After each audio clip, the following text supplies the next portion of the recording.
meteorológicos, ¿no? Entonces con eso ya podemos empezar con los diseños y el primer diseño que tenemos que hacer son los que derivan de los estudios hidrológicos, ¿no?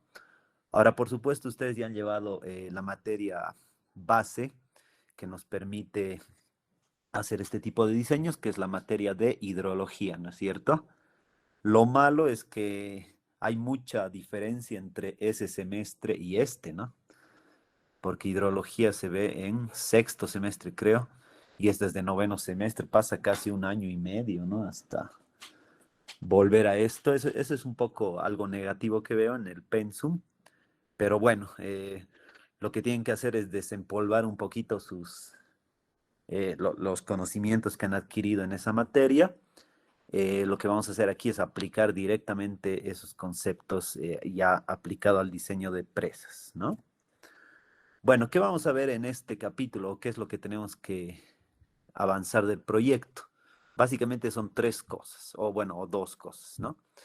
Primero, teniendo la información, tenemos que hacer un tratamiento de la información, que como ustedes han visto en hidrología, básicamente hay que hacer un control de calidad, hay que hacer análisis de consistencia, dependiendo de la longitud que tengan los datos, idealmente también hay que hacer homogenización. Y finalmente tenemos que calcular valores medios sobre la cuenca, ¿no? Esa es una primera etapa.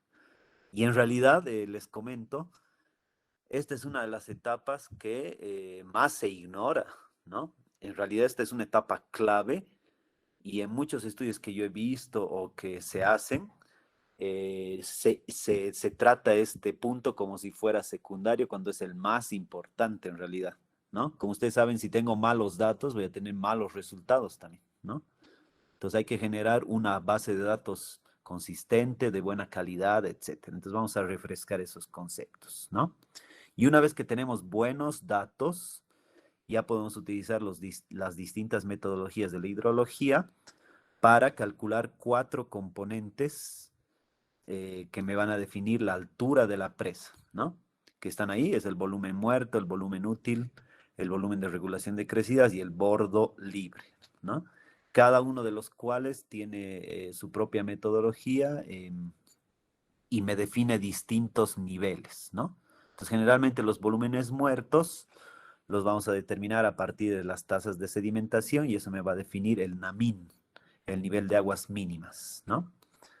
Luego tenemos el volumen útil, que se va a definir a partir de un análisis oferta-demanda hídrica, ¿no? Entonces, la demanda va a depender del tipo de la utilización que se le quiere dar a la presa, ¿no?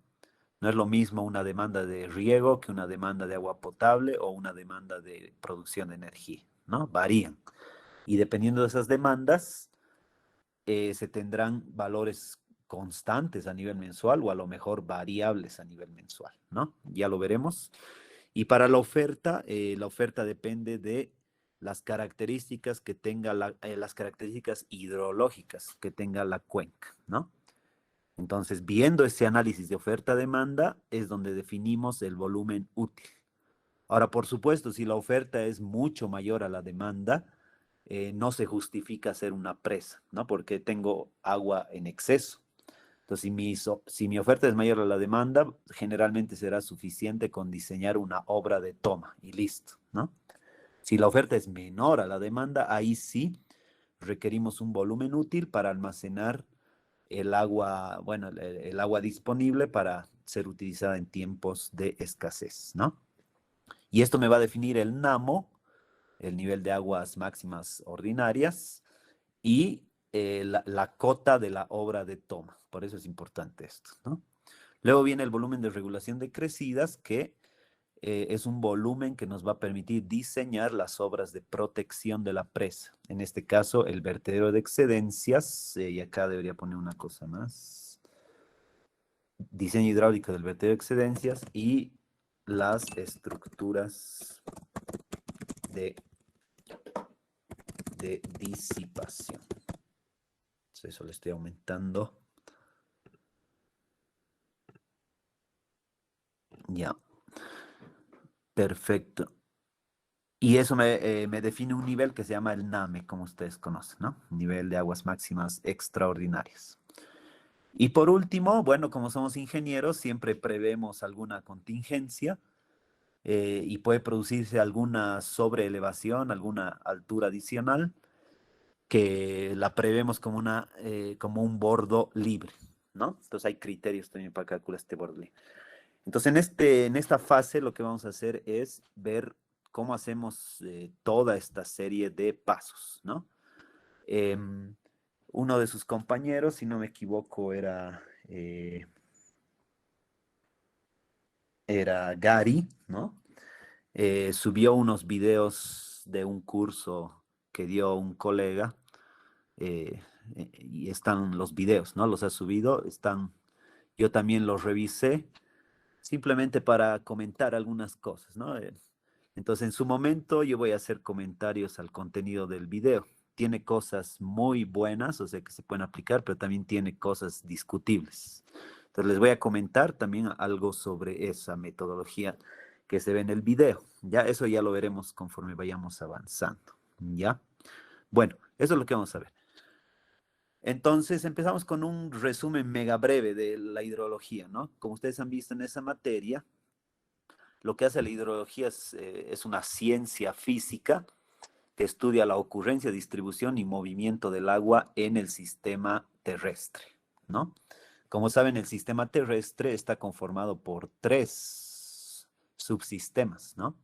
Está el subsistema atmosférico, el sistema terrestre propiamente dicho y el subsuelo, que también se considera como otro sistema. Y existen intercambios de agua entre los tres sistemas, ¿no? Entre la atmósfera y la tierra, la superficie terrestre, entre la superficie terrestre y el subsuelo, ¿no? Y esos movimientos del agua se estudian a través de lo que es el ciclo hidrológico, ¿no? Y para nosotros poder eh, estimar o hacer determinaciones numéricas del ciclo hidrológico, utilizamos la ecuación del balance hídrico. Esa es la ecuación, yo le llamaría fundamental de la hidrología, ¿no? Todo parte de eso en realidad. Entonces, lo que deben recordar ustedes es que cada uno de los procesos tiene un método de medición. Entonces, la precipitación se mide con pluviómetros o pluviógrafos, ¿no? O también con satélites y radares. La evaporación puede medirse a través de tanques evaporímetros. La evapotranspiración puede medirse a través de lisímetros, ¿no? Los caudales también se miden a través de métodos de aforo con molinetes, etcétera. ¿Qué más? ¿De qué me estoy olvidando? La infiltración se mide con anillos de infiltración, si es el método directo, o puede medirse la humedad del suelo como una medida indirecta, ¿no? Y luego transformarla en infiltración. Entonces, todos estos procesos pueden ser medidos a través de instrumentos específicos o serán calculados mediante métodos ya específicos a cada proceso. Eso ya lo han aprendido ustedes, ¿no? Y de todos aquellos, los más importantes son, para el caso de presas, ¿no? En el estudio de presas generalmente trabajamos a una escala mensual, ¿no? Y a escala mensual, la ecuación del balance hídrico se resume a tres variables clave, ¿no? Que son la precipitación, la evapotranspiración y el escurrimiento superficial. Esos generalmente van a ser los tres procesos más importantes en el caso de presas. Entonces, la mayoría de los modelos hidrológicos se van a basar en esas tres variables, ¿no? Entonces, en su momento ya lo veremos eso también. Recuerden, por favor, esto, revisen si es necesario. Yo voy a subir al Classroom dos o tres libros que yo considero claves para hidrología. Entonces, si alguien quiere consultar, puede revisar ese material que voy a subir al Classroom, ¿no? Bueno, una vez que tengo mi información, que ya hemos visto que la bajamos del SISMET, del CENAMI, ¿no? Pasamos a la fase de tratamiento de la información, ¿no? ¿Cuál es el objetivo del tratamiento? Es conseguir una base de datos que tenga alta calidad que sea consistente tanto en el tiempo como en el espacio y que esté libre de errores sistemáticos, es decir, que sea una serie homogénea, una base de datos homogénea. Ese es el objetivo del tratamiento de la información. Ahora, cuando nosotros nos hemos bajado datos, hemos obtenido datos, lo primero que debemos hacer es, por supuesto, trazar un inventario de los datos, es decir, queremos saber en qué periodo de tiempo se tienen disponibles estos datos, qué porcentaje de lagunas tenemos, es decir, eh, en todo ese periodo donde se tienen datos, en qué porcentaje del tiempo no han sido medidos o registrados, ¿no? Eso me va a dar el porcentaje de lagunas. Eso también me va a definir la necesidad de rellenar datos, ¿no? Entonces, en algún momento habrá que aplicar metodologías de relleno para completar datos faltantes, ¿no? Y también este inventario me permite ver cuáles son los periodos donde tengo información común, información simultánea de las variables más importantes, ¿no? Es decir, caudales, precipitaciones, temperaturas, evapotranspiración, etcétera. Eso es lo que debemos hacer, ¿no? Una vez que he visto eh, el periodo de tiempo en el que tengo datos, se hace un análisis exploratorio, ¿no? Que esto ustedes lo deberían haber visto en la materia de estadística, ¿no? Entonces hay una rama de la estadística, que es la estadística descriptiva, que nos permite hacer el análisis exploratorio. Hay varias herramientas, ¿no? Como ejemplos está, por ejemplo, el diagrama de tallo y hoja, están los diagramas de caja, están las medidas de tendencia central, ¿qué más? De dispersión, de forma, etcétera, etcétera. Todas esas es análisis exploratorio, ¿no? Podemos graficar las series temporales, etcétera, etcétera, ¿no? Y acá también hay dos categorías. Tenemos estadística univariada, es decir, donde aplicamos métodos para una sola variable, o podemos analizar simultáneamente dos o más variables con técnicas de estadística multivariada, ¿no? Dentro de la estadística multivariada, por ejemplo, uno de los métodos más usados es el análisis de componentes principales, ¿no? Etcétera, etcétera. Eh, los análisis de regresión múltiple y demás, ¿no? Entonces acá hay varias cosas a recordar. Bueno, y finalmente, una vez que tengo mi inventario, una vez que he visualizado mis datos, tengo una idea de cómo se distribuye la media, etcétera, etcétera, sometemos los datos a, bueno, aquí le he puesto QC porque no tenía espacio. QC es un sinónimo de análisis, de control de calidad. Entonces sometemos los datos a control de calidad y homogenización. Esa es la secuencia, ¿no? Entonces acá hay un ejemplo de un proyecto real, es un proyecto que hemos trabajado en el instituto, que se llama Bolivia Watch. Bueno, este proyecto se ha desarrollado en la cuenca del río La Paz. Entonces, como ven en este ejemplo, la cuenca del río La Paz es lo que está en naranja, y el primer paso es buscar todas aquellas estaciones que estén cercanas a la cuenca, ¿no? Entonces acá, como ven, teníamos varias estaciones, ¿no? Una vez que hago eso, procedo a hacer un inventario, que lo puedo hacer de esta manera gráfica, ¿no? Entonces, en la primera columna colocamos los nombres de las estaciones y luego armamos esta matriz donde a cada columna le corresponde un año. Entonces, digamos que tuviera datos desde 2009 hasta 2020, tengo 12 años de datos, ¿no? ¿Y qué hago? Para los periodos donde tengo lagunas de datos, lo codifico con alguna nomenclatura. En este ejemplo es NA, ¿no? Entonces, NA representa lagunas de datos, ¿no? ¿Y qué representan estos numeritos en cada fila? Entonces, el 9, 3, 3, 4, etcétera, estaría representando el número de meses donde no se tiene datos. Entonces acá tengo bastantes vacíos, como se dan cuenta, ¿no? En el caso de esta primera estación, el 2010 tengo 9 meses sin datos, o sea, solo 3 meses tienen datos.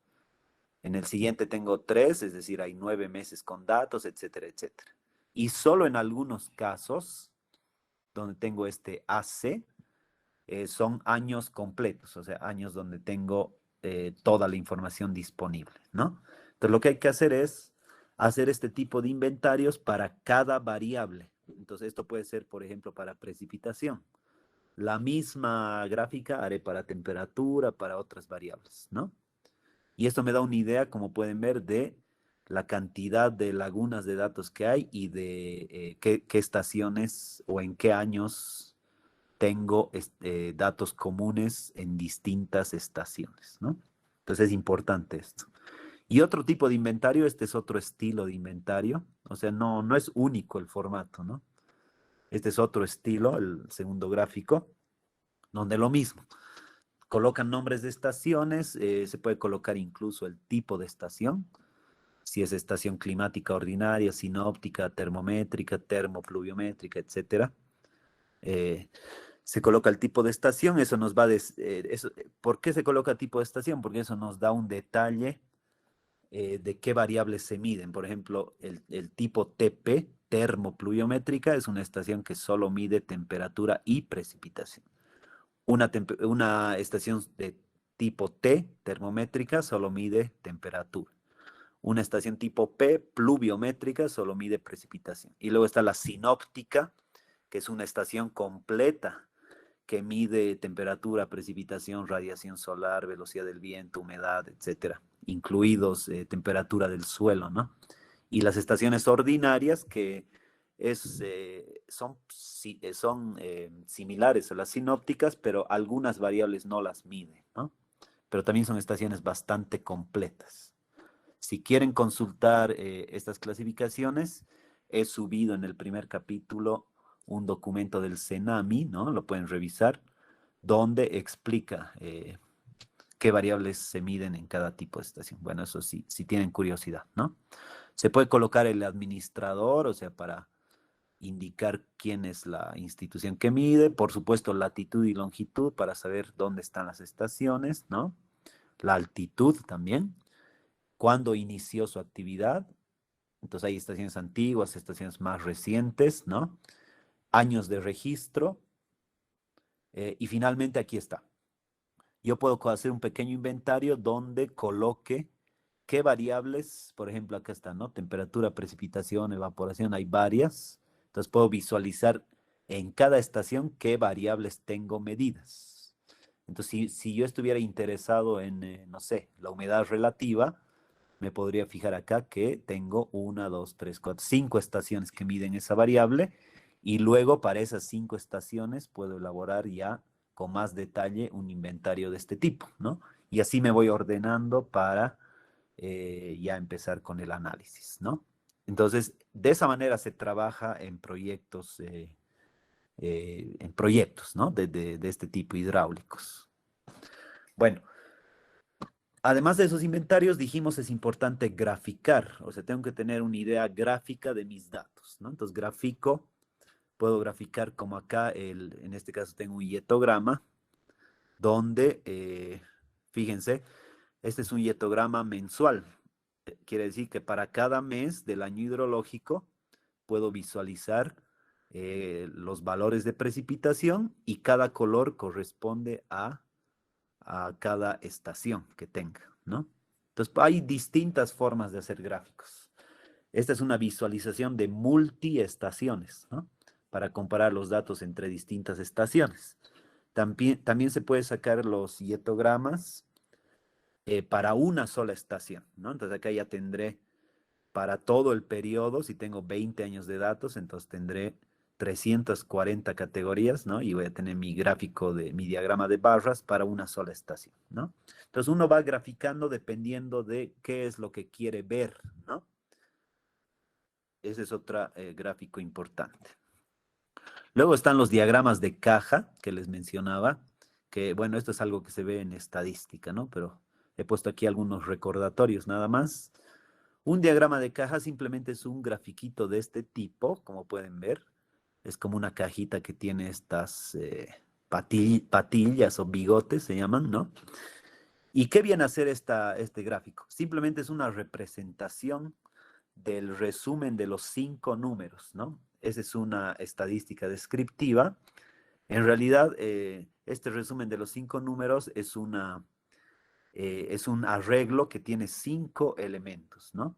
El valor mínimo, el primer cuartil, es decir, el cuartil 25, la mediana, el tercer cuartil y el valor máximo. Entonces, si yo graficara este arreglo, obtengo este tipo de gráficos, estas patillas, ¿no? Entonces, como ven, voy a tomar de ejemplo el que está más a la izquierda. Fíjense, el valor más bajo que está representado por esta patillita es el mínimo. Luego tengo acá la siguiente línea horizontal sería el cuartil 25, luego tengo la mediana, luego cuartil 75 y el valor máximo. Esto es para la estación, para la primera estación. Si tengo 17 estaciones, puedo calcular 17 diagramas de caja. Y esto es interesante porque puedo compararlos, ¿no? Entonces, como ven, las líneas que están en medio de cada cajita me indican la mediana de cada estación. Entonces, puedo decir, por ejemplo, que la estación número 8 es donde más llueve, por ejemplo, ¿no? Porque tiene la mediana más alta. Y también puedo ver en qué estaciones tengo mayor variabilidad, ¿no? Porque lo que me indica estas patillitas es la diferencia entre el valor máximo y mínimo. Eso quiere decir, es una medida de la variabilidad. Entonces, cuanto más separadas estén la patilla superior de la patilla inferior, quiere decir que en esa estación hay mayor variabilidad climática, ¿no? Entonces, en este caso, por ejemplo, la estación 5 tiene mucha variabilidad, lo mismo la 16, ¿no? ¿Cuál tendría poca variabilidad? Por ejemplo, la 3, ¿no? En la 3 tengo rangos más bajos, ¿no? Y así puedo ir comparando. Esa es una aplicación del diagrama de Kaj. Otra aplicación es que nos permite identificar valores atípicos o lo que llamamos outliers, ¿no? Y esto es importante en el tratamiento de datos porque los outliers o valores atípicos son valores que están fuera de la distribución de la mayoría de los datos, ¿no? Y me estaría indicando que posiblemente para ese valor se ha cometido algún error sistemático, ¿no? Entonces, en este ejemplito, como ven, todos estos puntitos representados por estrellas, ¿no? Vienen a ser valores atípicos. Cuanto más alejados estén del diagrama de caja, más atípicos son, ¿no? Entonces, si ustedes ven la estación 8, por ejemplo, hay un valor casi llegando a 1400 milímetros que está bastante alejado de la tendencia general de la mayoría de los valores. Entonces, potencialmente es un outlier, un valor atípico. Muy posiblemente se han cometido para ese valor, muy posiblemente se han cometido algún tipo de error grosero que ha hecho que se aleje, ¿no? Entonces, esto me da ya una idea de mi cantidad de valores atípicos, ¿no? Y posteriormente lo que hay que hacer es aplicar las técnicas de control de calidad y homogenización para verificar si realmente es así, ¿no? Ahora, ¿cómo se dibuja esto? Bueno, de la cajita central es sencillo, ¿no? Simplemente busco el máximo histórico, la mediana, que ya saben cómo calcular, y el Q25. O sea, calculo los cuartiles, ¿no? El 50, el 75 y el 25. Eso me va a dar la cajita. Y las patillitas simplemente son los valores máximo y mínimo, o sea, fácil de dibujar, ¿no? ¿Y cómo yo sé que tengo outliers? Entonces esto se define a través de lo siguiente. Se dice que tenemos valores atípicos cuando un determinado valor está a lo que ven acá, ¿no? A 1.5 veces del rango intercuartil. Entonces, por ejemplo, el bigote inferior se extiende desde el cuartil 25 hacia abajo, ¿no? Aquí está, cuartil 25 menos 1.5 por el rango intercuartil, que simplemente es la diferencia entre el Q75 y el Q25, ¿no? Entonces, hasta ahí dibujo el bigotito inferior. Y el bigotito superior lo dibujo desde el Q75 más 1.5 veces del rango intercuartil. Y ya tengo dibujado, ¿no? Si algún valor particular está fuera de esos límites superior e inferior, quiere decir que es un valor atípico, ¿no? Entonces este es un recordatorio. Acá hay más ejemplos de eso, ¿no? Entonces, además de hacerlo por estación, acá les he mostrado un ejemplo de diagramas de caja para la precipitación y diferentes estaciones, pero no es la única forma de hacer este diagrama. También puedo hacer el análisis para otras variables, como acá. Puedo hacer para la temperatura máxima, humedad relativa, velocidad del viento, temperatura mínima, etcétera. Y además para una sola estación y a nivel mensual, ¿no? Entonces, si tengo 20 años de datos, puedo ver cómo se comportan las temperaturas máximas en enero de los 20 años. O sea, voy a tener 20 datos para hacer el diagrama de caja. Y así puedo hacer para cada mes y cada variable. Y eso me permite identificar, como ustedes ven acá, es interesante. A ver, voy a tomar el ejemplo de la humedad relativa y el mes de, no sé, octubre. Entonces, en octubre normalmente la humedad relativa media es acá, la mediana es más o menos 68%, ¿no? Y puede variar entre 80 y tantos y 50 y tantos por ciento, ¿no? Eso es lo normal en octubre. Y si de pronto encuentro este puntito, este outlier que está superior al 85%, entonces con la metodología del diagrama de caja, puedo ver que a lo mejor es un outlier, ¿no? Y eso ya lo voy a evaluar con más, con mayor precisión con el análisis de calidad, ¿no? Pero esto ya me da una idea de dónde están mis potenciales errores, ¿no? Es interesante esto. Y además que, bueno, acá les doy una gran recomendación que además de utilizar Excel, deben aprender a utilizar algún software estadístico de alto nivel, ¿no? O sea, Excel es excelente y demás, pero, por ejemplo, Excel no puede generar estos gráficos de manera rápida. Sí podemos programarlos en un macro, que, bueno, sería adecuado si tienen buena experiencia en Excel y conocen cómo hacer macros, es una opción. O la otra opción es utilizar otro tipo de software, como por ejemplo está el R, está el Octave, está MATLAB, etcétera. Son varios programas que pueden hacer esto de manera automática, ¿no? Calcular este tipo de gráficos. Entonces, mucho mejor. Bueno, todo lo que les he mostrado, todo esto es estadística univariada, ¿no? También podemos hacer estadística multivariada o, bueno, en este caso es bivariada. El gráfico más representativo de la estadística bivariada es el gráfico de dispersión, ¿no? Donde comparamos dos variables, una en un eje y la otra en, bueno, en el eje X y otra en el eje Y, y vemos cómo se distribuye los puntos, la nube de puntos, ¿no? ¿Y por qué es útil el gráfico de dispersión y la estadística bivariada? Porque nos permite identificar si existen patrones o si existen alguna relación entre dos variables, ¿no? Si tuviera tres o más variables, ya no se puede hacer gráficos de dispersión. Bueno, se puede hacer gráficos de dispersión cada dos variables, o sea, puedo comparar simultáneamente dos variables, pero si yo quisiera comparar al mismo tiempo tres o más variables, ahí el gráfico clave es bueno, el análisis clave es el análisis de componentes principales, por si acaso, ¿no? Bueno, en este ejemplo, lo interesante de la estadística bivariada es que, y el gráfico de dispersión, es que nos permite ver si existe alguna relación, alguna función entre dos variables, que puede ser lineal, exponencial, potencial, etcétera. Y esto tiene un poder inmenso, ¿no? Porque mediante los análisis de regresión nos permite ajustar la nube de puntos a una función teórica. Y esto es clave, ¿no? Acá ya entramos al mundo de lo que son los modelos lineales, ¿no? Y eso tiene un poder predictivo impresionante, ¿no? Entonces no voy a entrar a eso, nos ocupa demasiado tiempo, pero sí es otro análisis que muchas veces se hace. O sea, se puede encontrar relaciones entre diferentes variables. En este caso está el ejemplo de temperatura, precipitación, pero también se puede hacer entre otras variables.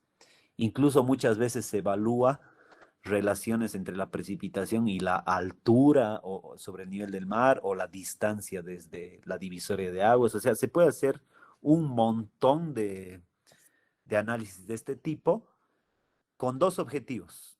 Con el objetivo de rellenar datos, ese es uno. A veces se obtiene un mejor relleno relacionando variables climáticas con variables geográficas. Esa es una aplicación. Y la otra es para establecer predicciones, ¿no? Entonces, si yo conozco que existe una relación entre dos variables, entonces, conocido los valores de la variable predictiva, puedo generar series de datos a través de una función teórica, ¿no? Bueno, esto tiene muchísima aplicación. Entonces, simplemente lo estoy resumiendo, ¿no? Y por último, que esto es más útil para el caso de eventos extremos, están los gráficos QQ, ¿no? Que también les llamamos gráficos cuantil-cuantil. Y estos gráficos son bien útiles para verificar si una serie de datos proviene de alguna función de distribución de probabilidad teórica, ¿no? Y esto ustedes lo han visto en hidrología. Bueno, tal vez no lo han visto estos gráficos, pero en hidrología han visto que cuando hacemos el análisis de eventos extremos, en realidad ahí lo que se trata de buscar es a qué función de distribución de probabilidad corresponde una precipitación máxima, ¿no? Y en hidrología normalmente usamos la normal, log normal, Gamble, esas, ¿no? Pearson 3 y demás. Entonces, seguramente en hidrología han visto que para seleccionar la función que mejor se ajusta a una determinada serie de datos, usamos las pruebas de bondad de ajuste, ¿no? Que en la materia de hidrología han debido ver la prueba de Chi cuadrado y la Kolmogorov-Smirnov, ¿no? Esas son pruebas, bueno, una es paramétrica, la otra es no paramétrica, son pruebas numéricas que me permite ver si se ajustan los datos. Los gráficos QQ son interesantes porque es mucho más rápido hacer y me permite de manera gráfica verificar si un determinado dato se ajusta a la serie, ¿no? Entonces también se puede construir estos gráficos, como ven acá, para verificar si los datos de la serie, que son los cuantiles de la muestra, se ajustan a los cuantiles teóricos para una determinada función de distribución. ¿Y qué es lo que pasa? Si ocurre la situación como en el caso B, por ejemplo, donde veo un ajuste casi lineal de cuantiles teóricos y cuantiles muestrales, ¿no? En esos casos puedo decir que la función de distribución de probabilidad se ajusta a la serie de datos. Entonces, si esto fuera para la distribución normal, querría decir que los datos siguen la distribución normal. Pero puede pasar lo que está también acá en el caso A, donde veo que no existe un ajuste lineal entre cuantiles teóricos y de la muestra, ¿no? Entonces, en ese caso, una determinada serie no se ajustará a la función de distribución de probabilidad, ¿no? Y estos gráficos igual se pueden calcular de manera muy rápida utilizando software especializado como los que les he mencionado, el Octave, MATLAB, R, etcétera, etcétera, ¿no? Perfecto. Bueno, eso es en lo respectivo es un recordatorio de estadística descriptiva que les puede servir en el proyecto y yo les aconsejo que usen para visualizar los datos, ¿no? Luego vendría lo que es el control de calidad y esta es una frase que he puesto entre comillas, es una frase que me dijo una vez un colega en un congreso que fui, que es muy cierto, ¿no? Me dijo, estábamos hablando del control de calidad y me decía esto, ¿no? Los resultados generados por cualquier modelo, metodología, etcétera, nunca serán de mayor calidad que la de la información a partir de la cual se origina. Y es muy cierto, o sea, a veces uno piensa que por utilizar un software de altísimo desarrollo, que tiene muchos parámetros, que tiene interfaces gráficas alucinantes, etcétera, creemos que por utilizar eso vamos a obtener grandes resultados y es falso. Si mis datos son malos, por más de que utilice el mejor software jamás desarrollado, no voy a obtener buenos resultados porque mis datos son malos. Entonces, para garantizar un buen estudio, puedo utilizar una metodología muy simple, pero si mis datos son de alta calidad, entonces voy a tener resultados muy buenos. Esta es una reflexión que les dejo, ¿no? Entonces, sí o sí, al menos en el campo de la hidrología y la hidráulica, los resultados nunca van a ser superiores a la calidad que tengan mis datos. Entonces, esta es una reflexión importante, ¿no? Ahora, en el campo de la hidrología, como ustedes saben, la autoridad máxima es la Organización Meteorológica Mundial, ¿no? Esa organización es la que emite todas las normas, ¿qué más? Reglamentos, etcétera, para realizar los estudios climáticos y de hidrología, ¿no? Entonces, la Organización Meteorológica Mundial tiene algunas guías que ustedes se las pueden bajar de manera libre de la página de la OMM. Bueno, acá he encontrado los gráficos, los libros en inglés, pero están también en español. Todos los textos de la WMO, de la OMM, están en 3 idiomas oficiales, que son español, inglés y francés, ¿no? Entonces los puede encontrar en español. Acá he elegido 3 guías que yo las considero las más importantes. Está la guía número 100, que es la de la izquierda, la guía de prácticas climatológicas. Está la guía número, ¿esta qué número es? No se ve bien ahí abajo. Bueno, no importa. Está la guía del sistema de observación global y está la guía de procesamiento del sistema global, ¿no? Estas guías, lo interesante es que nos dan un resumen de cuáles son las mejores prácticas para el tratamiento de datos. Entonces, a partir de estas guías, yo he sacado el material que van a ver a continuación, ¿no? Entonces, la OMM sugiere o en realidad manda a que se debe realizar controles de calidad para garantizar que tengo buenos datos, ¿no? Y el control de calidad no es otra cosa que una serie de procedimientos que nos permiten verificar si un dato reportado es representativo de lo que queremos medir y que no fue contaminado por factores externos, es decir, errores sistemáticos, ¿no? Entonces, hay varios procesos que uno puede seguir en el control de calidad, que generalmente son metodologías estadísticas simples, ¿no? Para verificar que tengo un buen dato, ¿no? El control de calidad se realiza a través de métodos semiautomáticos. ¿Qué significa esto? Que es una mezcla entre aplicar un programa e interpretación experta de un especialista, ¿no? Entonces, hay varios programas que hacen control de calidad, eh, pero no es suficiente pasar los datos por un programa y creer a ciegas en lo que nos dice el programa, no es así. Una vez que el programa lo único que va a hacer es identificar momentos en el que se han producido algún tipo de error y luego el ingeniero o el especialista debe ver esos puntos marcados y debe analizar si efectivamente se ha cometido errores de algún tipo, ¿no? Entonces, por eso digo acá que son métodos semiautomáticos, ¿no?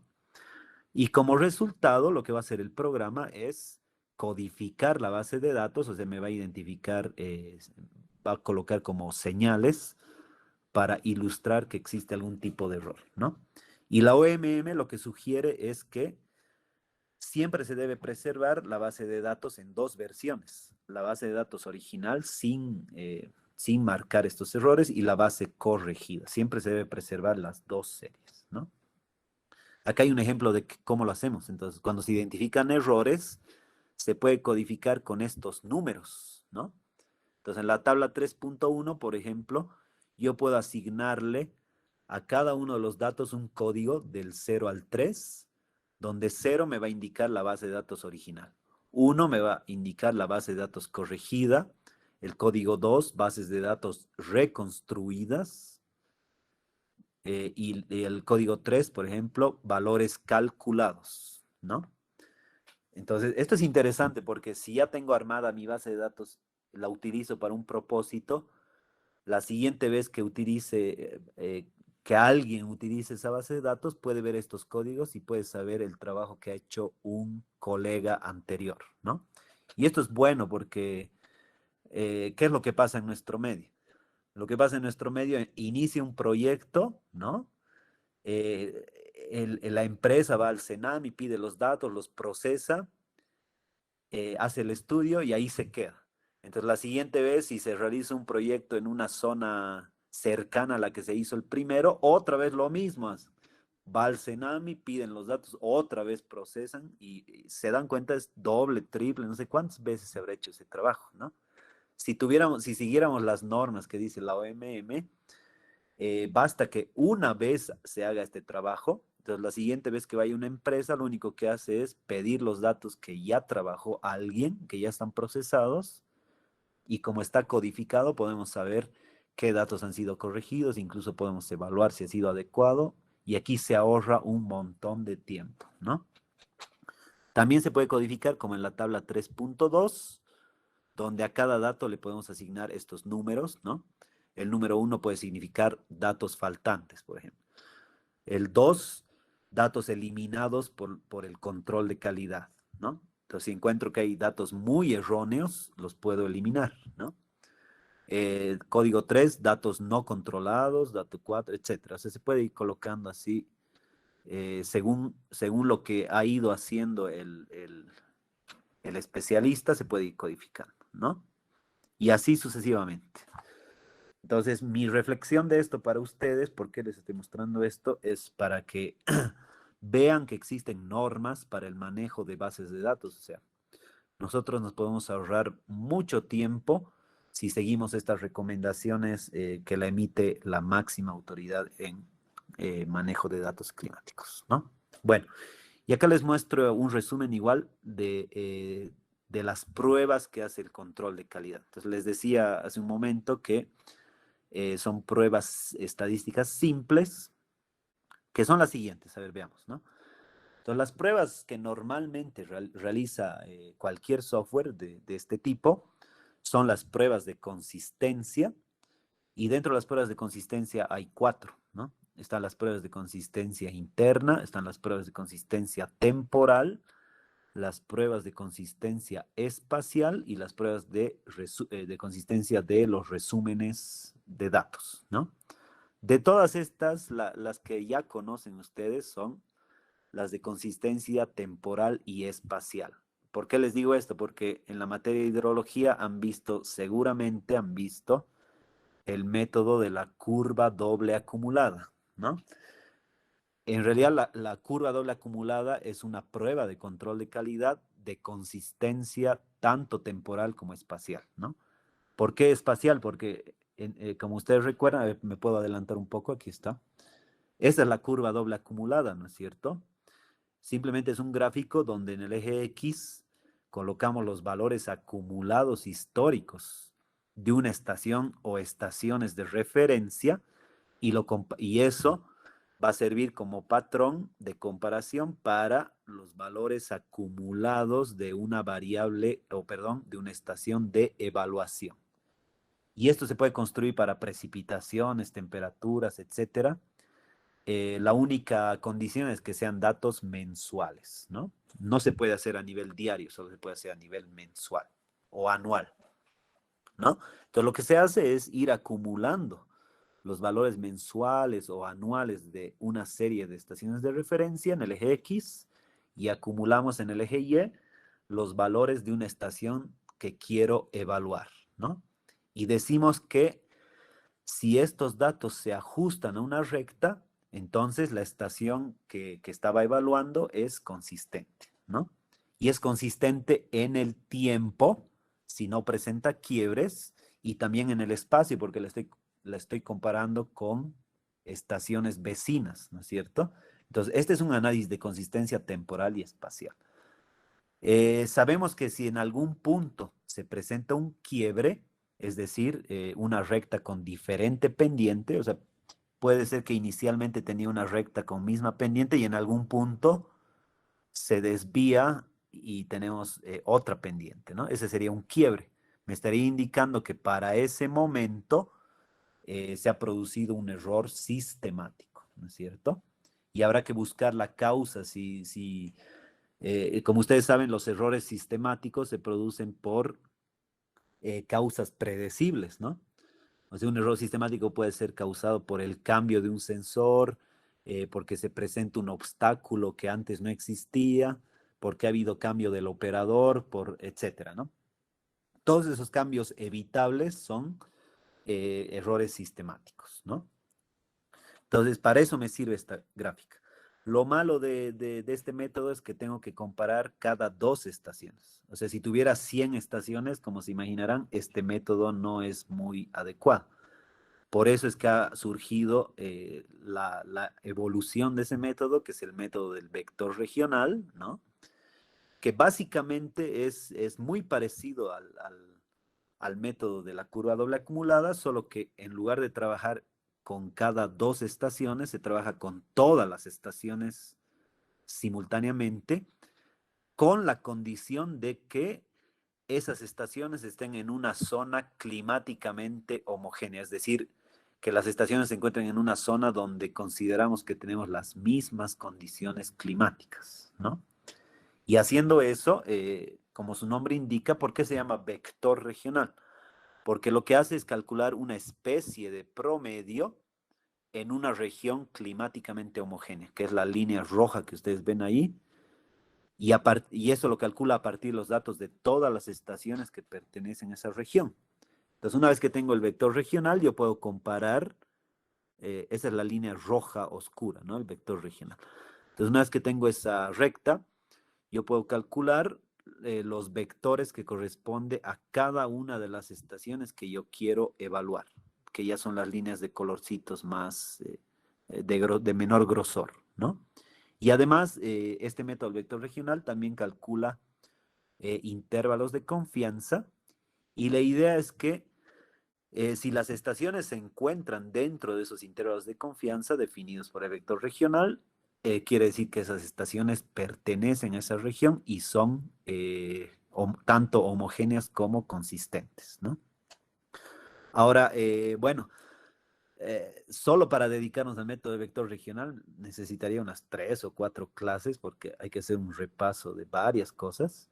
Lo bueno es que el vector regional ya está codificado en un software que se llama, lo voy a poner acá, en el Hydraccess. No sé, tal vez han escuchado del Hydraccess en la materia de hidrología, no lo sé, ¿ya? Pero lo que yo les recomiendo en todo caso, está mal escrito, así es. Lo que yo les recomiendo en todo caso, esto ya es una recomendación para su vida profesional, porque esto se usa hoy en día, es común, ¿no? Lo que yo les recomiendo es, si ustedes lo buscan el Hydraccess en internet, se lo puede bajar gratis. En realidad es un complemento de la base de datos de Microsoft Access, ¿no?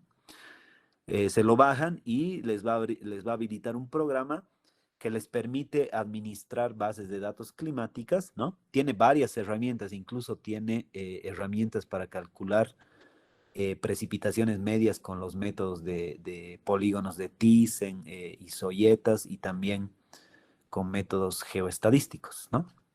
Entonces lo pueden bajar, tiene un manual también que ustedes lo pueden revisar si gustan y también está implementado el método del vector regional.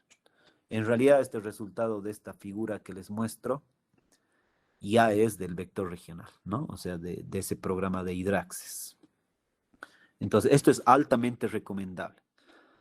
Eh, no vamos a poder hacer una demostración de este método en clases porque nos va a tomar bastante. A ver, lo voy a evaluar. Más bien, no voy a decir nada por ahora. Esta semana voy a evaluar a ver si nos alcanza el tiempo. Tal vez podemos hacer algo del vector regional. A ver, voy a evaluar esta semana si puede ser. De todas maneras, les recomiendo que se bajen el Hydraccess, ¿no?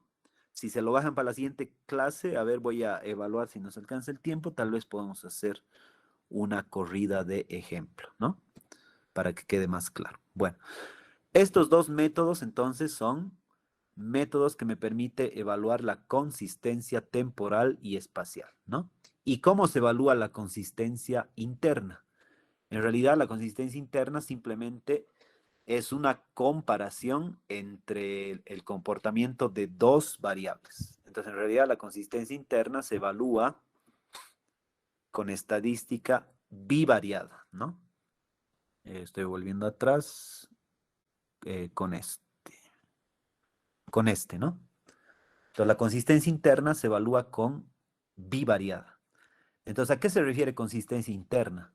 Son cosas lógicas. Por ejemplo, nosotros sabemos que va a llover cuando. Y ustedes lo saben, ¿no? O sea, no puede llover si la humedad relativa es del 10%, por ejemplo, ¿no? La humedad relativa me mide la cantidad de humedad en la atmósfera.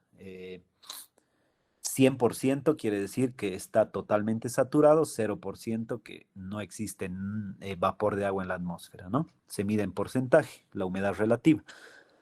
Entonces, si en mi serie de datos yo he detectado que ha llovido 100 milímetros, en ese mismo momento la humedad relativa debería ser superior al 80 o 90%. Pero ¿qué pasa si en mis datos veo que llovió 100 milímetros y la humedad relativa era 10%? Entonces hay un problema, ¿no es cierto? Hay un error. Entonces, para verificar eso, ¿qué se hace? Se puede hacer un gráfico de precipitación versus humedad relativa. Y debería seguir una función, tal vez no lineal, pero debería seguir una función dada, ¿no? Y si yo veo que hay un punto fuera de eso, les pongo un ejemplo acá. Fíjense, por ejemplo, esto, ¿no? El gráfico debería parecerse a esto, ¿no? Entonces, entre la precipitación y la humedad relativa debería tener algo, una función que se ajuste a la mayoría de los puntos, pero ¿qué pasa si tengo un punto fuera, un outlier, un valor atípico? Quiere decir que el análisis de control de calidad me va a marcar un error ahí, me va a decir, no, acá hay algo raro, ¿no? Eso es consistencia interna. Y hay varios como esos. Otro ejemplo que les puedo dar es comparar la radiación solar con el número de horas sol, ¿no? Ustedes saben que hay un sensor que se llama el heliógrafo, que nos permite medir número de horas sol, ¿no? Y está altamente correlacionado con la radiación solar. Es otra prueba de consistencia interna. Y hay varias de ese tipo. Igual hay con la velocidad del viento, hay varias que se puede hacer, ¿no? Ese es lo que les puedo comentar.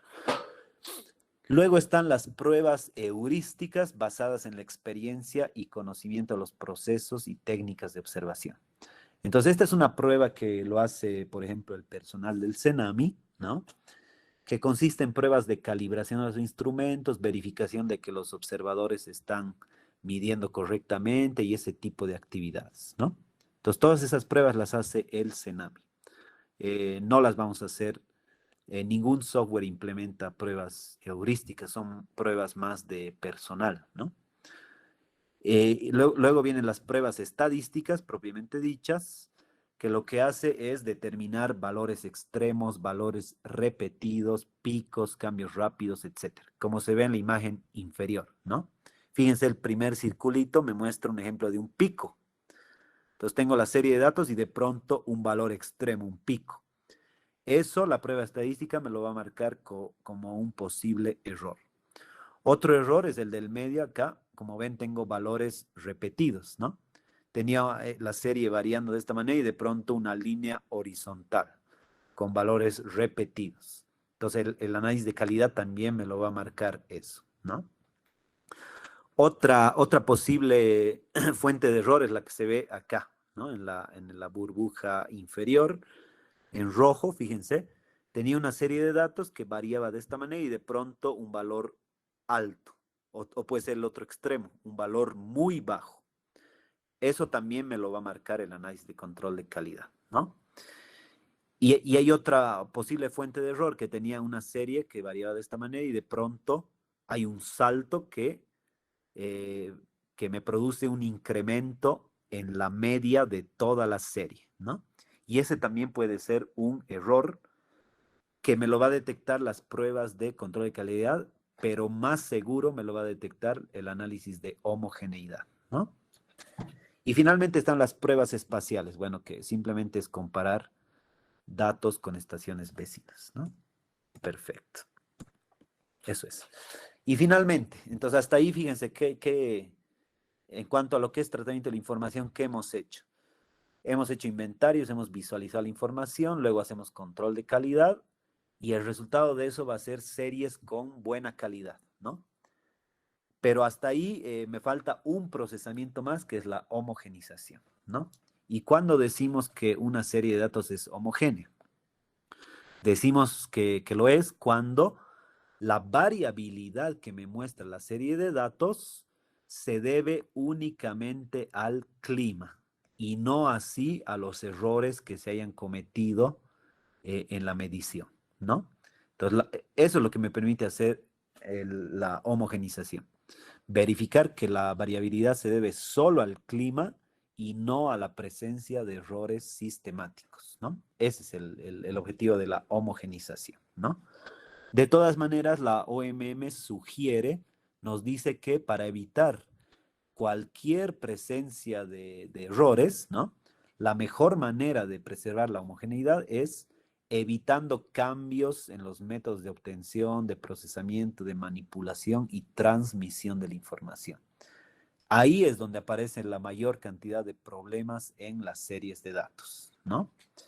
Y bueno, para hacer análisis de homogeneidad se utilizan métodos estadísticos, ¿no? Que se usan con los metadatos de la estación.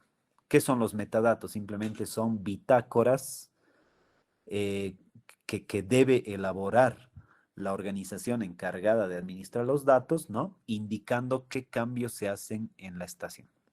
Entonces, si yo tenía un pluviómetro que ha medido la precipitación durante 10 años y en el año 11 se me ocurre cambiar el pluviómetro por un pluviógrafo, ya estoy generando un cambio que no se debe al clima y voy a generar un error sistemático con seguridad. Pero si yo en mi bitácora coloco que en tal fecha se ha cambiado el pluviómetro por un pluviógrafo, ese es el metadato, si yo hago eso, le facilito un montón la labor al ingeniero o a la persona que vaya a utilizar los datos, porque vamos a saber que ese error se ha cometido efectivamente por ese cambio. Lamentablemente en la realidad no pasa eso, o sea, en la realidad hay muy pocos metadatos, ¿no? Y nosotros tenemos que evaluar si un determinado quiebre, un determinado salto se ha producido por un error sistemático, ¿no?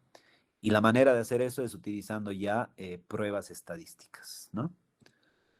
Este es un ejemplo de esas pruebas estadísticas, ¿no? Entonces, cuando hacemos estos análisis, nos vamos a dar cuenta de estos quiebres, ¿no? Entonces, este es un ejemplo, fíjense, de datos medidos de velocidad del viento.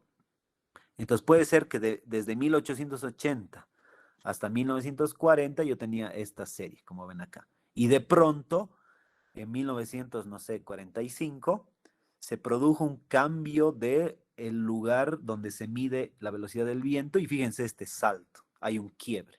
Y ahora tengo una serie de datos muy diferente, está en valores más elevados que los que tenía históricamente, ¿no?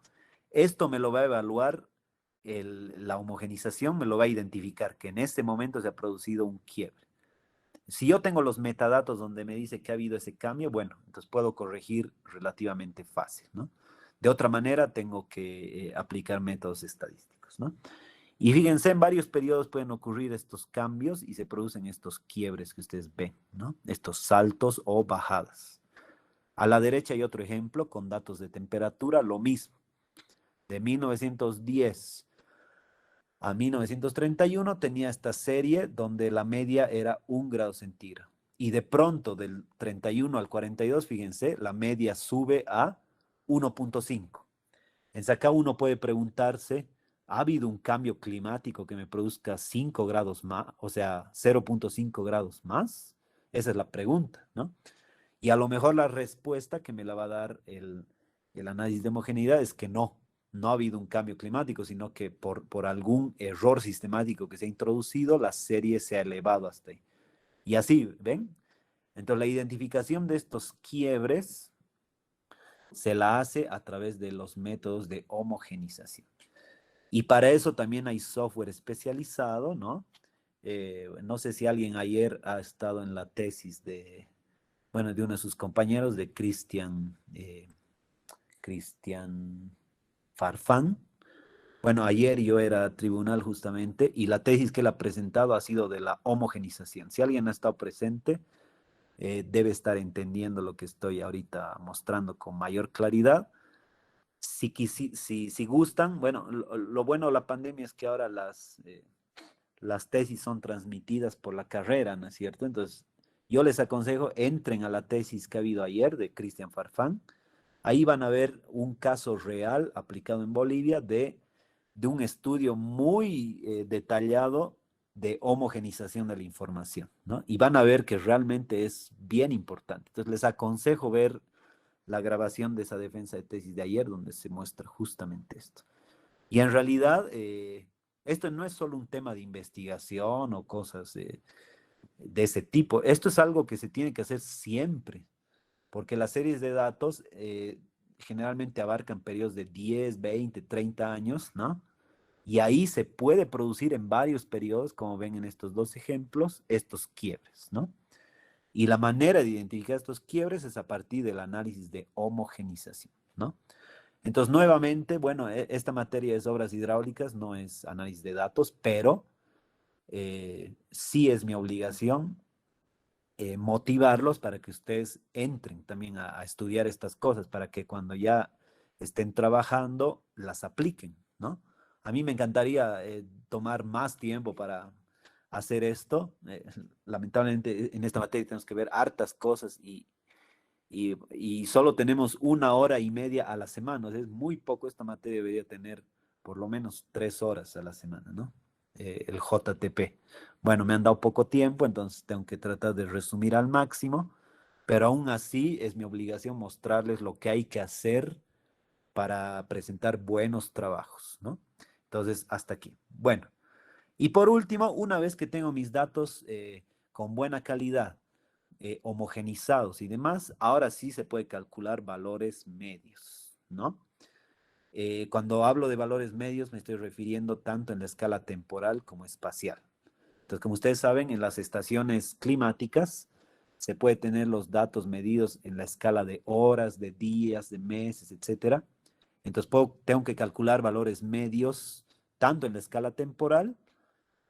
Si tengo datos diarios, tendré que calcularlos también, agregarlos a nivel mensual y anual. Son valores medios temporales, pero también a nivel espacial. Porque como ustedes saben, en realidad los datos medidos en una estación son puntuales en el espacio, ¿no? Y lo que nosotros queremos más bien son los datos estimados para la escala de toda la cuenca. Entonces, para poder estimar valores medios espaciales, lo que hay que hacer es tratar de extrapolar la información puntual de varias estaciones para toda la cuenca. Y en la materia de hidrología han aprendido eso, ¿no? Para evaluar valores medios espaciales podemos usar diversos métodos, ¿no? La media aritmética, los polígonos de Thyssen, las isolíneas, como son las isoyetas, por ejemplo. Pero además de las isoyetas también hay las isotermas, ¿no? También hay isolíneas de igual velocidad del viento, o sea, se puede aplicar el mismo método de isoyetas para calcular valores medios de temperatura o de velocidad del viento, lo que sea, ¿no? Y están los métodos geoestadísticos como el IDW, que es el inverso de la distancia, o el método de Kriging, por ejemplo, ¿no? Y eso me va a dar como resultado lo que se ve en la figura, valores medios a nivel de toda la cuenca, ¿no? Entonces, eso es, ¿ya? Bueno, vamos a quedar aquí. Eh, ¿Qué es lo que les pido para la siguiente clase, que es el día lunes? Entonces, para el día lunes ya pueden irse descargando el Hydra-Access, ¿no? También les voy a pasar a través de WhatsApp los nombres de otros programas también que se pueden usar para control de calidad y homogenización, para que los conozcan. Si alguien gusta, ya los puede empezar a ver y demás, ¿no? Entonces, eso se los voy a pasar también. Y el siguiente lunes lo que haríamos es una clase ya demostrativa de utilización de estos software. Voy a buscar algún software que no sea tan complejo, ¿no? Pero que sí haga bien su trabajo. Tengo en mente unos dos, entonces. La siguiente clase va a ser ya de aplicación de un software. Voy a hacer una especie de tutorial. Entonces, en esta semana lo que les pido es bajarse los programas que les voy a mandar, de tal manera de que el lunes ya lo puedan manipular ustedes mismos, ¿ya? Y lo que les ruego, por favor, les agradezco muchísimo por su comprensión y por haberse conectado el día de hoy, que no es nuestra clase oficial. Les agradezco. Lo que les pido, por favor, es, nos falta recuperar una clase más, que la hemos perdido hace unas 2 o 3 semanas, que tampoco pude pasar. Entonces, lo que vamos a hacer la siguiente semana es pasar lunes y martes, de 9 a 10:30. de tal manera de que podamos recuperar la clase perdida de la anterior semana, ¿no? Entonces pasaríamos el siguiente lunes de manera regular, donde vamos a hacer el tutorial de métodos de tratamiento de datos, y el día martes continuamos con el avance, ¿no? Y el día martes ya les voy a, bueno, eso, ¿no? Y sigan avanzando en el proyecto, o sea, con todo lo que estamos avanzando, ustedes ya tienen material para seguir redactando su proyecto, ¿no? Ahorita estamos en 14 de septiembre, lo más probable es que la primera defensa del proyecto se realice en la primera semana de octubre. Eso quiere decir que ya deben estar elaborando tanto el texto como los diferentes procedimientos que estamos viendo. Entonces, no se descuiden, vayan avanzando. Les repito, les voy a enviar el material que es necesario descargar a través de WhatsApp para que ustedes ya lo vayan bajando y nos veríamos el día lunes, ¿no? Entonces, ¿hay alguna consulta? A ver. Si Inge, buen día. Una consulta. Tenía que enviarnos también lo que es el contenido del proyecto. No sé si eso ya lo tiene como para ir avanzando bajo una lista, por así decirlo. Sí, sí, claro que sí. Fabio me hablaba, ¿no? Sí, sí, Fabio. Sí, sí.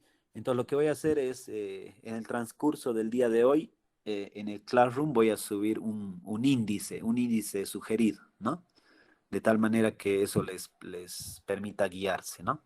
No hay problema. Gracias, Inge, es como para un checklist. Sí, exacto. Sí, sí. Gracias, Fabio. Pues ahorita me estoy anotando para no olvidarme, lo subo en el transcurso de hoy. Sí, adelante, ¿quién está? ¿Vladimir? Sí, el anterior tenía una duda respecto a mi plano para sacar las curvas, respecto al espejo de agua que me sale plano. Sí, adelante. ¿Cuál era la pregunta? Es que he generado mis curvas a nivel en ArcGIS y como me sale el espejo del agua como si fuera plano, ya está en una planicie. Por lo que está saliendo terreno plano, ¿no? Ese es el problema que te sale. No, de acuerdo, no ve, bajamos el Ajá. raster y si el espejo de agua ya me plano, o sea, una curva a nivel, una planicie, no, ya me sale el espejo de nivel, ya no me sale su profundidad del embalse de la presa. Ah, ya te entiendo, ya te entiendo. Ya. Lo que puede ser que esté pasando, eso es bien común en zonas. ¿En qué lugar está ubicada tu presa? En Potosí, casi. Ya. Entonces habría que verificar con el Google Earth. Tal vez en esa zona, puede ser que en esa zona haya puede ser que esté en zona altiplánica, por ejemplo, donde sí te va a salir así, o sea, con pocos desniveles, porque si has usado, por ejemplo, imágenes Aster, como tiene 30 Sí, metros de resolución, entonces a veces no alcanza digamos, para tener una buena topografía. Entonces, en ese caso, lo que te podría sugerir es tal vez tratar no con imágenes Aster, sino con Halos, ¿no? Que también les he pasado el link, estaba en las diapositivas del primer tema, porque esa ya tiene 10 metros de resolución y a lo mejor puede mejorar. Esa es una opción. O la otra opción es que, como tú decías, tratar de hacer una está bien. interpolación para mejorar. Sí, Ya. también sería válido. Si es, y tendrías que verificar que te esté saliendo buenos resultados, ¿no? También se puede hacer. Ingeniero, buen día. Sí, dime, José Miguel, adelante. Ingeniero, creo que lo que el compañero se refiere es que como estamos haciendo sobre una presa ya hecha, el embalse ya tiene una altura y entonces lo que necesitamos las curvas de niveles debajo de ese embalse, no podemos ver las alturas. Entonces, ya sea a los pulsar o o otro DEM que nos podríamos tener. Entonces, las curvas de nivel no podemos verlas debajo del agua. Eso creo que se refiere el compañero. ¿Cómo podríamos hacerla? No creo que sea el único caso de él. Yo creo que todas las presas que ya tenemos deberían ser así, supongo. O no, me equivoco tal vez. No, sí, es bueno tu punto. Claro, lo que pasa es, como la mayoría de las presas han sido construidas, digamos, en los años 70, 80, puede ser que pase eso en muchos casos, ¿no? Aún así, si se toma, digamos, las curvas de nivel eh, que se encuentran en las proximidades de la presa, ¿no? Eh, o sea, no en la misma presa, sino en las proximidades, porque el espejo de agua va a ocupar una cierta área, ¿no es cierto?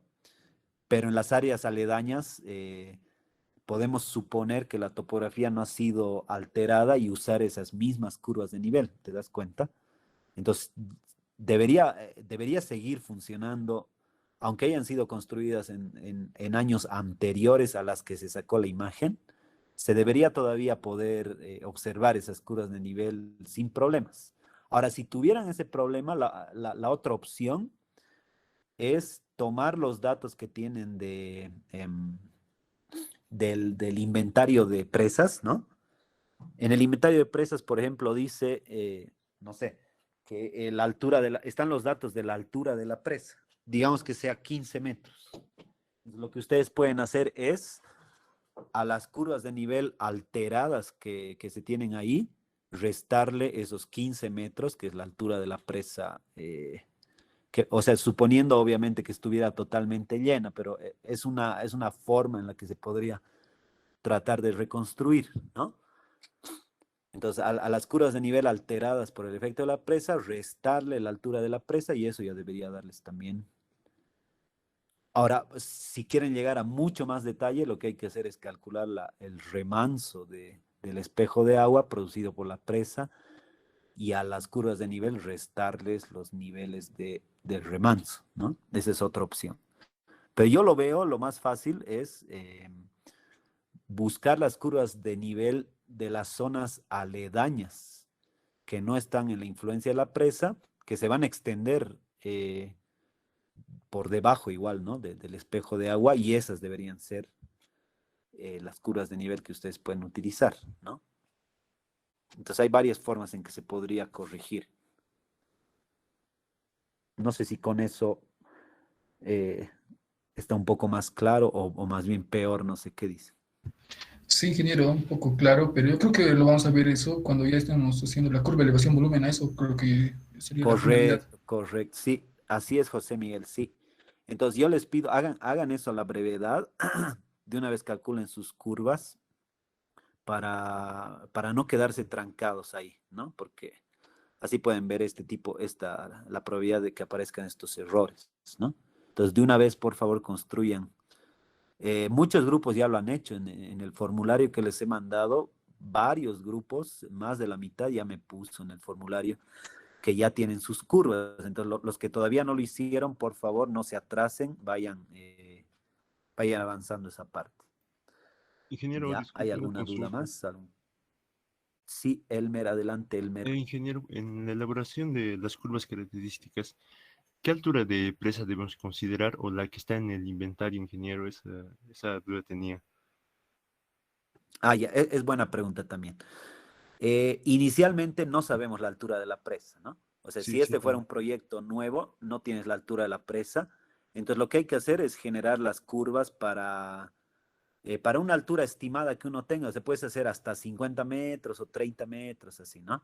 Ah, ya. Luego, cuando ya Ya. hagamos el cálculo hidráulico, ahí sí ya vamos a determinar a partir de esas curvas cuál es la altura, ¿no? Pero en este momento, claro, podrías hacer hasta la altura que dice en el inventario. O sea, si tu presa tiene en el inventario dice 20 metros, puedes hacer hasta 30, ¿no? O sea, darle un margen extra a las curvas características para que no falte, ¿no? Porque como estamos haciendo un nuevo diseño, tal vez no salga idéntico, ¿no? A lo que está en el inventario. Entonces hay que darse un margen adicional. Está bien, ingeniero. Muchas gracias. ¿Ya? ¿De qué? ¿Alguna preguntita más? Ingeniero, una consulta. Sí, dime, José. Tal vez no he escuchado en la clase, pero no sé si quedó claro de que cuántas estaciones vamos a tomar en cuenta para nuestra presa. ¿Solo una bastaría o tenemos que hacer más de una? Ah, ya, ya. En el ejemplo que les he mostrado con ese gráfico, claro, ahí teníamos la ventaja de que ese estudio era en el río La Paz. Y el río La Paz, como está en plena ciudad, hay un montón de estaciones porque es más fácil. Probablemente en la zona, probablemente si su presa se encuentra en una zona muy remota, no haya muchas estaciones. Entonces, lo que yo le sugiero es buscar tratar de utilizar la mayor cantidad posible de estaciones, pero hay un compromiso también con la distancia, o sea, tal vez uno por buscar estaciones, por buscar 2 o 3 estaciones, encuentre una estación que esté a 100 kilómetros, por ejemplo, que ya está en una zona tal vez con otras características climáticas. Entonces, el consejo que yo les doy, la recomendación, es tratar de buscar la mayor cantidad de estaciones posibles pero considerando que se encuentre en una misma región climática. O sea, si están en un valle, traten de buscar estaciones cercanas a ese valle, no una estación que esté a varios cientos de kilómetros, que ya probablemente tenga otras características climáticas, ¿no? Eso es lo que yo les aconsejo en este momento. Ahora, más adelante, para eso sirve el análisis de consistencia, ¿no? Si yo tengo una estación cercana a la cuenca de estudio y la comparo con otra estación que yo pienso que puede servir y me sale que no hay consistencia, entonces obviamente ya no usaré esa estación porque está en una zona diferente, ¿no? Climática diferente. Entonces, de esa manera se trabaja. En proyectos reales es así. O sea, buscamos las estaciones que consideramos que son representativas, las sometemos a análisis de calidad, de homogenización, y ahí vemos finalmente cuáles son las estaciones más útiles. Si solo tienes una estación, bueno, con esa estación se trabaja, ¿no? O sea, es mejor tener una estación a no tener nada. Pero idealmente traten de buscar la mayor cantidad posible de estaciones. Esa es mi recomendación. Gracias, ingeniero, por la aclaración.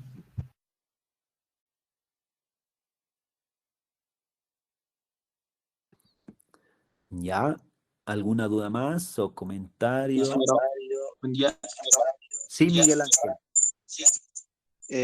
Mi pregunta es parecida a la del compañero anterior. Entonces, ingeniero, vamos a utilizar datos para nuestro proyecto de varias estaciones y estos datos tienen que ser de todos los parámetros, por ejemplo, temperatura, precipitación, tal vez vientos inclusive, o solamente de lo que es precipitación. Ya, sí, buena pregunta, Miguel Ángel. A ver, si ustedes revisan en el Classroom, les puse una recomendación. A ver, que no hay problema, les puedo volver a decir.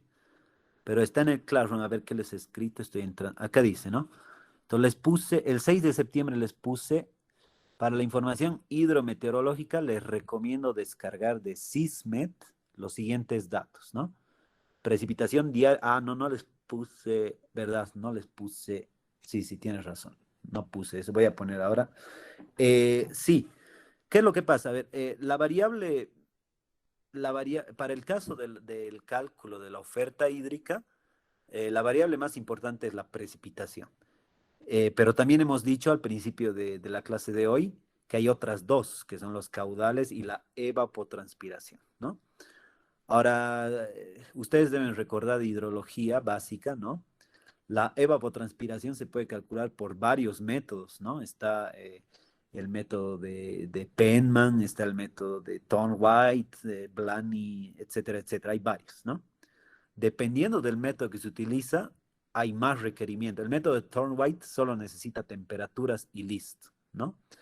Lo malo, esto les digo con total sinceridad, ya se han hecho varias investigaciones en Bolivia y lamentablemente, digo lamentablemente porque lamentablemente se ha visto que el mejor método es Penman.